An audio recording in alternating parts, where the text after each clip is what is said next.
Gracias, presidente. Por cierto, me sumo a todos los saludos de bienvenida a nuestra querida Argentina.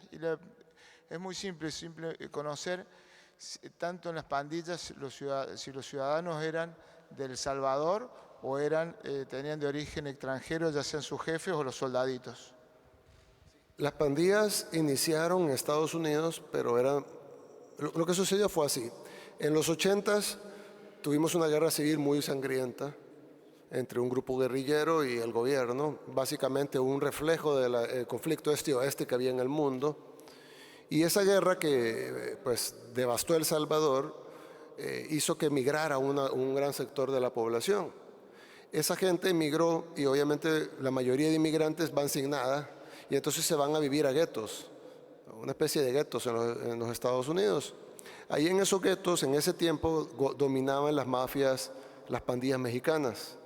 Ellos dominaban el territorio y pues las pandillas, los salvadoreños tenían que ir a solicitar a la mafia mexicana si podían también vender droga y pues hacer los mismos negocios, digamos, que hacía la mafia mexicana.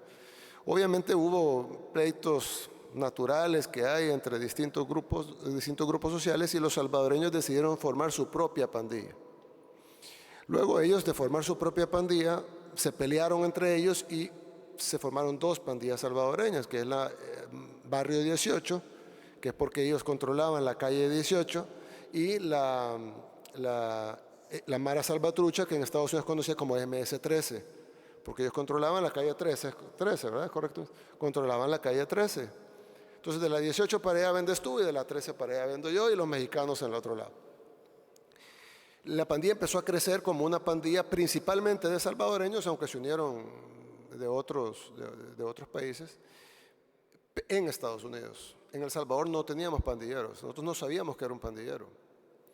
En los 90 el presidente Clinton inició un plan de deportación de delincuentes, lo cual tienen su derecho de deportarlos, por supuesto, de quien quiere tener delincuentes en su país, pero no le avisaron al gobierno salvadoreño: aquí le enviamos estos delincuentes para que ustedes los metan a prisión, sino que solo los subieron en aviones y los mandaron para El Salvador.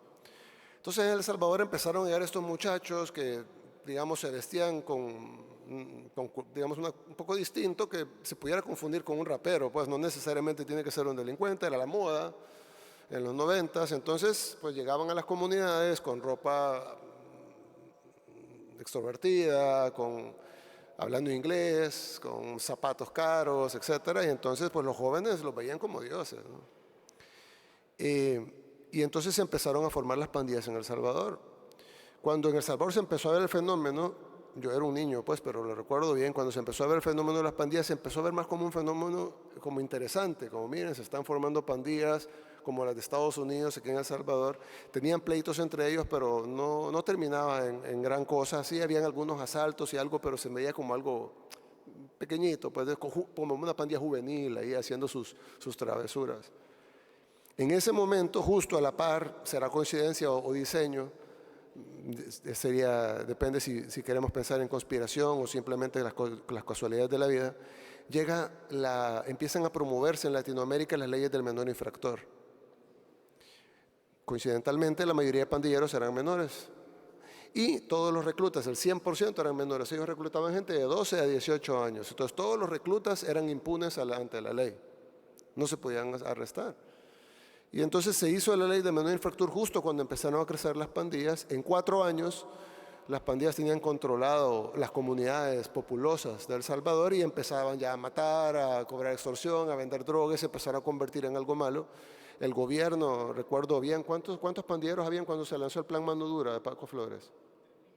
Habían 3,000 pandilleros en El Salvador cuando el gobierno ya lo vio como un problema y el gobierno lanzó un plan que se llama Plan Mano Dura. Era básicamente: vamos a ir a golpear a los pandilleros. Eran 3,000. Pues obviamente no funcionó, vino otro gobierno con otros planes que tampoco funcionaron. Ya para el 2011 habían 70,000 pandilleros y controlaban el 85% del territorio, a tal punto que el gobierno, patrocinado, auspiciado por la OEA, por la Organización de Estados Americanos, hicieron una tregua con las pandillas. Se sentaron en una mesa con los líderes pandilleros, en televisión, en vivo, todo esto está con el secretario general de la OEA en ese tiempo, Insulza, y firmaron documentos y les dieron legitimidad. Los pandilleros entregaron armas, eran las más viejas, ¿verdad? Entregaron unas armas y todo, se les dio legitimidad, se les dio beneficios, se les permitía hacer fiestas en las cárceles, se les llevaba prostitutas, drogas, se les dejaba salir a los líderes de las cárceles, regresar a la cárcel, pero podían salir. Y se hicieron unos acuerdos, se bajaron un poco los homicidios durante el tiempo de la tregua, pero a cambio de que controlaran todo. Empezaron a pedir más extorsión, la gente tenía que empezar a pagar más y las pandillas ahí efectivamente tomaron el control del país.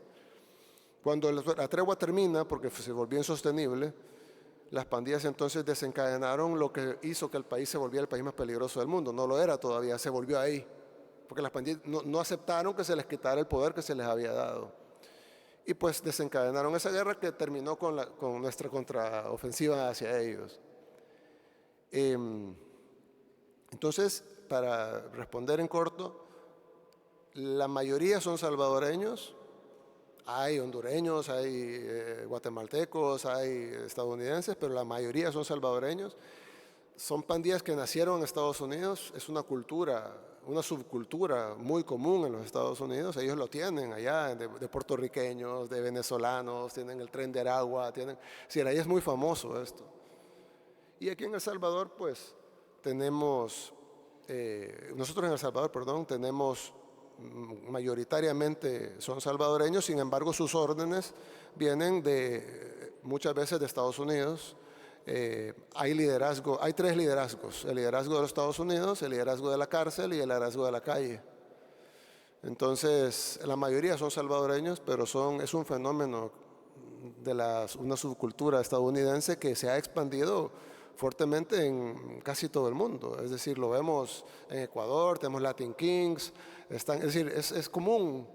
Y siempre, casi siempre, o bueno, siempre, terminan en narcotráfico. Probablemente porque los narcotraficantes los ven como soldados, como bueno, son bastantes, tienen estructura, tienen organización, tienen jerarquía, pues vamos a ocuparlos para que distribuyan el producto. Y entonces se vuelven narcotraficantes y terminan controlando. Las pandillas en El Salvador controlaban el 100% del narcomenudeo. Entonces ya se vuelven un brazo del narcotráfico y el narcotráfico les permite acceso a dinero, acceso a armas, acceso a información, acceso a inteligencia, la posibilidad de atacar al gobierno con golpes más fuertes de lo que ellos pudieran hacer por sí mismos. Entonces, en nuestro caso, son salvadoreños, pero el fenómeno viene de una subcultura de Estados Unidos que se ha desplegado por lo menos Europa y las Américas. Presidente Bukele, le va a hacer la última pregunta al senador Espínola y ya luego tienen que continuar su visita con la Cámara de Diputados, pero le estamos muy agradecidos por todas las explicaciones y por el tiempo que le ha dispensado a la Cámara de Senadores.